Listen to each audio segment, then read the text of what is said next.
আজকের এই ইফতার মাহফিলের সভাপতি, উত্তরার ব্যবসায়ী সমিতির বিপ্লবী সভাপতি, আমাদের রাজনীতিক দক্ষিণখান থানা বিএনপির বিপ্লবী আহ্বায়ক, যিনি গতবার সেখান থেকে নির্বাচন করেছিলেন, এবারও নির্বাচন করবেন, আমার সেই প্রিয় নেতা হেলাল তালুকদার বক্তব্য নিয়ে আসছেন।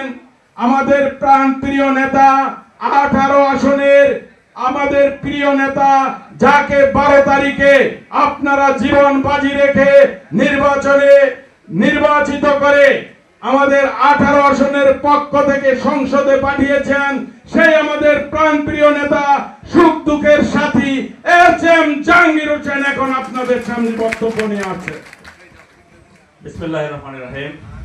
আজকের এই ইফতার মাহফিলের সভাপতি, উত্তরার ব্যবসায়ী সমিতির বিপ্লবী সভাপতি, আমাদের রাজনীতিক দক্ষিণখান থানা বিএনপির বিপ্লবী আহ্বায়ক, যিনি গতবার সেখান থেকে নির্বাচন করেছিলেন, এবারও নির্বাচন করবেন, আমার সেই প্রিয় নেতা হেলাল তালুকদার, উপস্থিত আমাদের সাধারণ সম্পাদক জাহিদ ভাই এবং আমাদের আহত ভাই সহ রাজনৈতিক দলের নেতৃবৃন্দ এবং ব্যবসায়ী ভাই, আসসালামু আলাইকুম।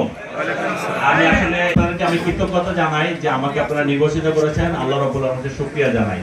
আর আপনাদের সাথে আমরা বসে কথা বলে এই যে হকার সমস্যা, তারপরে অটো রিকশার সমস্যা, এই সমস্যাগুলো আছে, তারাও মানুষ। আমি যে কথা আগেও বলেছি, এখনো বলছি, তারাও মানুষ।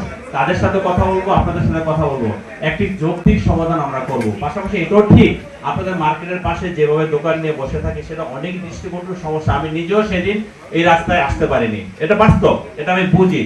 সেই জন্য আমরা বলছি, আমরা নিজেরা ঈদের পরে বসে এইভাবে গণহাসে না, আমরা কয়েকজন বসে আলোচনা করবো, ওদের সাথে আমরা আলোচনা করবো, ওরাও যাতে কইরা কেটে খাইতে পারে, আমাদেরও যাতে ব্যবসার কোনো ডিস্টার্ব না হয়। কারণ সবাই তো মানবিক ব্যাপারটা সবারই দেখতে হবে। আমি কোনো অযৌক্তিক কথা বলবো না, যেটা আমি বলবো এখন আপনাদের বাহবা পাওয়ার জন্য হাততালি দিবেন, আমি চলে যাবো। আমরা সবাই মিলে সমস্যার সমাধান করতে হবে। আপনাদেরকে বেশি দায়িত্বশীল হইতে হবে, আমাকে দায়িত্বশীল হইতে হবে, তাদেরকেও দায়িত্বশীল বানাইতে হবে। তারা হয়তো দায়িত্বশীল হবে না, কিন্তু বানাইতে হবে। এর আলাপ আলোচনা করে প্রয়োজনে আমরা প্রশাসনের লোকজন রাখবো, রেখে আলোচনা করে আমরা ইনশাআল্লাহ ঈদের পরপর যখন বন্ধ থাকবে এই সময় আপনাদের সাথে আলোচনা করে এটাকে একটা যৌক্তিক সমাধান আমরা যাবো। আমরা এমন কাজ করবো, সাপও মরবে, লাঠিও ভাঙবে না। ঠিক আছে ভাই?